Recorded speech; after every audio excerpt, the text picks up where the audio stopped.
Hello dear friends, nurses പ്ലസിൻ്റെ ഒരു പുതിയ വീഡിയോയിലേക്ക് എല്ലാവർക്കും സ്വാഗതം.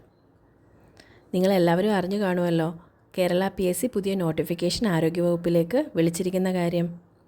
നമുക്ക് പുതിയ നോട്ടിഫിക്കേഷൻ വന്നിരിക്കുന്നത് 2 കാറ്റഗറിയിലേക്കാണ്. ഒന്ന്, മെഡിക്കൽ എഡ്യൂക്കേഷനിലുള്ള സ്റ്റാഫ് നഴ്സ് ഗ്രേഡ് 2 തസ്തികയിലേക്കും അതുപോലെ തന്നെ മെഡിക്കൽ എഡ്യൂക്കേഷനിലെ junior public health nurse grade 2 തസ്തികയിലേക്കും. രണ്ടിലേക്കും അപ്ലൈ ചെയ്യാനുള്ള ലാസ്റ്റ് ഡേറ്റ് ജനുവരി 15, 2025 ആണ്. ഓൾറെഡി ഇതെല്ലാവരും അറിഞ്ഞു കാണുമെന്ന് ഞാൻ വിശ്വസിക്കുന്നു. എന്നാൽ നമുക്ക് ഈ സ്റ്റാഫ് നഴ്സിൻ്റെയും ജൂനിയർ പബ്ലിക് ഹെൽത്ത് നഴ്സിൻ്റെയും പോസ്റ്റിൻ്റെ പ്രത്യേകത എന്താണെന്ന് നോക്കാം.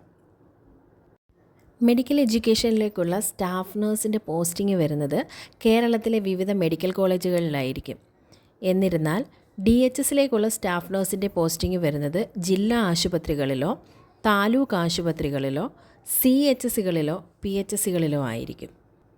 അതേപോലെ തന്നെ മെഡിക്കൽ എഡ്യൂക്കേഷനിലേക്കുള്ള ജൂനിയർ പബ്ലിക് ഹെൽത്ത് നഴ്സിൻ്റെ പോസ്റ്റിംഗ് വരുന്നത് മെഡിക്കൽ കോളേജുകളിലെ PP യൂണിറ്റുകളിലായിരിക്കും. എന്നാൽ DHSൽ ജൂനിയർ പബ്ലിക് ഹെൽത്ത് നഴ്സിൻ്റെ പോസ്റ്റിംഗ് വരുന്നത് ജില്ലാ ആശുപത്രികളിലോ താലൂക്ക് ആശുപത്രികളിലോ ഉള്ള PP യൂണിറ്റുകളിലേക്കോ CHC, PHC അതിൻ്റെ എല്ലാം സബ് യൂണിറ്റുകളായ സബ് സെൻ്ററുകളിലേക്കോ ആയിരിക്കും.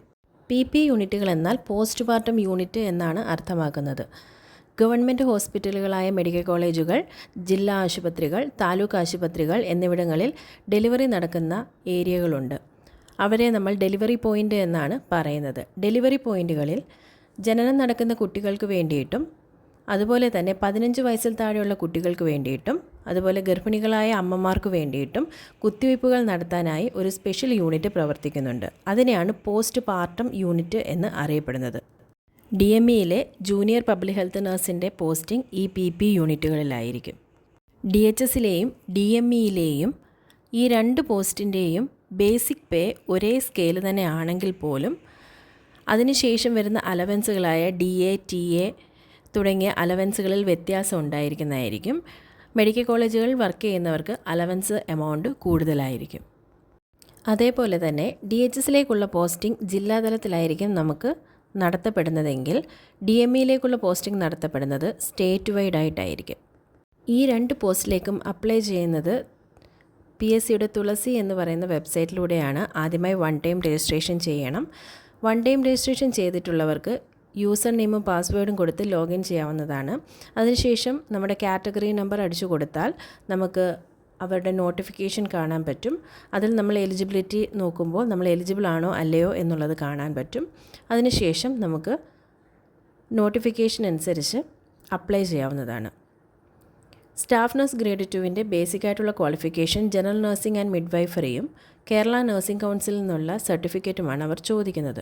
എന്നാൽ ജൂനിയർ പബ്ലിക് ഹെൽത്ത് നഴ്സിൻ്റെ ബേസിക് ക്വാളിഫിക്കേഷൻ എന്ന് പറയുന്നത് ANM ആണ്. ആയതിനാൽ സൈറ്റ് എടുത്തതിന് ശേഷം അപ്ലൈ നൗ ഞെക്കിയതിന് ശേഷം നമ്മളുടെ ക്വാളിഫിക്കേഷൻ GNM അല്ലെങ്കിൽ BSc ആണ് എന്നുണ്ടെങ്കിൽ ഹയർ ഓർ ഈക്വൽ ടു എന്നുള്ള ഓപ്ഷൻ എടുത്തതിന് ശേഷം വേണം ആപ്ലിക്കേഷൻ കൊടുക്കുന്നതിനായിട്ട്. ഇതിത്രയുമാണ് പുതിയതായി വന്ന നോട്ടിഫിക്കേഷനെ കുറിച്ച് പറയാനുള്ളത്. ഇതുവരെ പഠിച്ചു തുടങ്ങാത്തവർ ഇനിയെങ്കിലും പഠിച്ചു തുടങ്ങുക. Hard work always get it's reward എന്നാണല്ലോ. നന്നായി പഠിച്ചു തുടങ്ങുക. നമുക്ക് നല്ലൊരു ഫ്യൂച്ചറിലേക്ക് എത്തിച്ചേരണം. സ്റ്റെബിലിറ്റി എന്ന് പറയുന്നത് ഓരോ മനുഷ്യൻ്റെയും നിലനിൽപ്പാണ്.